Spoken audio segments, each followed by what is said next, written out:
It's taking place at a very critical juncture. We all know how South Asia is poised for big transformations. There are domestic elections in major countries. The elections have already taken place last year in one set of countries, and another set of countries elections are due this year. And then there is also the big question of what will happen to the northwest of South Asia, that is the region around Afghanistan. You have the troops of America, US and NATO, which are set to withdraw substantially or fully by the end of this year. And what happens to the governance and security and development of Afghanistan has big question marks. Afghanistan is a member of South Asia, is also a formal member of SAARC, South Asian Association of Regional Cooperation. So Afghanistan can be helped by, among other things, by the regional cooperation network which SAARC has created. So that is one very positive direction where this conference can lead to. However, the requirement is for anything to happen is to have everyone on board. And I would have wished that there was more participation on the side of Track 2 in Pakistan. That would have given their own perspectives on these things. However, yesterday's Skype interview was very useful in this regard. The internal transitions also have a bearing on what happens externally, because governance issues are very vital, and economic development and the upgrading of social development indices is an important dimension of stability in South Asia.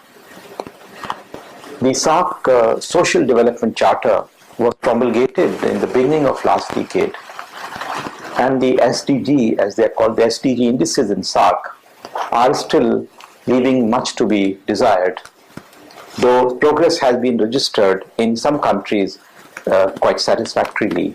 Particularly Bangladesh has done quite well. Sri Lanka has already been leading the South Asian pack for social development indices. But India and Pakistan have to do much more.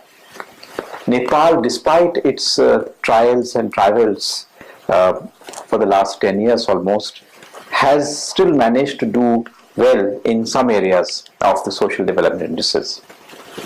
So these are some of the things which should be germane to progress, prosperity and stability in the coming year and the decade ahead, in the wake of the transitions which are due. There is also the question of interdependence, which is because of the geographical contiguity, because of very long cultural and historical linkages, which a political divide has not been able to cut asunder. The people across the borders on the west, on the east, and the south, they all feel and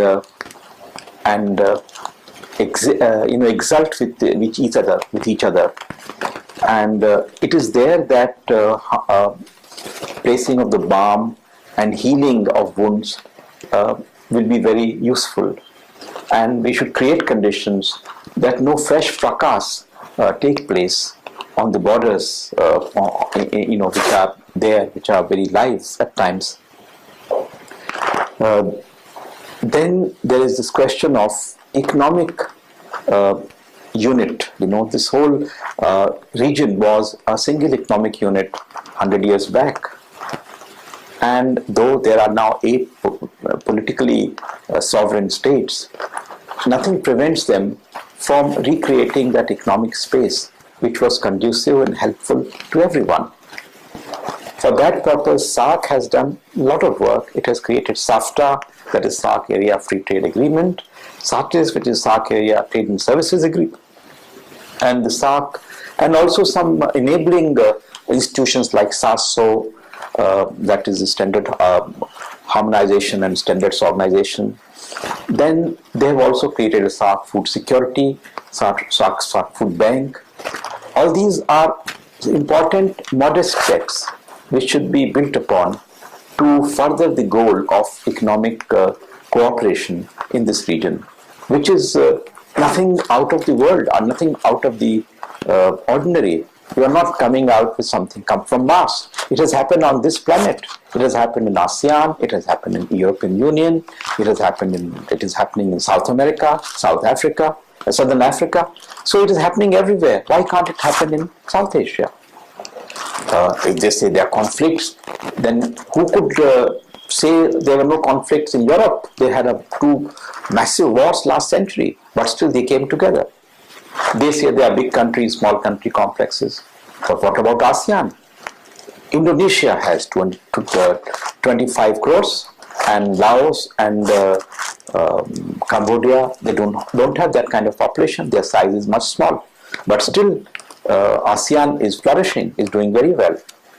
So these are kind of self-perceived obstacles which can be tackled, which can be removed, and we can push forward the idea of economic cooperation in every dimension: trade, investment, customs union, free market, of the border, clearances. Then even development of roads, which are very critical for making use of the geographical contiguity. Sometimes you find within India, the roads to the border are worse than the roads to the border across in the other countries. Sometimes Nepal's roads are better, sometimes Pakistan's roads are better. So we should have some kind of a uniform development in that area. There should be a motor vehicles agreement concluded. There should be railway agreement concluded, because railways in Europe, there are several countries which had different gauges of railways. Whereas in India, we have the inheritance of the colonial time, that all of our countries have this, in South Asia, we have all of the countries which have similar gauges. So we don't have to really coordinate and calibrate the gauges. So these are some of the inherited advantages that we have from our past generations, and it is time that we build upon them. I know, given the conflicts and given the mistrust and given the disputes and the nature of our societies, where we love disputes within society, we love disputes within family, we love disputes within our own parliaments, but we have to transcend them. We have to show a certain maturity which should be in conformity with the current global trends, and come to agree on things and stick to it. Sometimes I find that we agree to do things, but don't implement it. It is now 7 years since the Indian Summit of South Asian Association of Legal Cooperation in Delhi in 2007, where it was declared in the summit that we should now move from declaratory to implementation phase. But in these 7 years, progress has been very little. We need to do more in that direction. Thank you.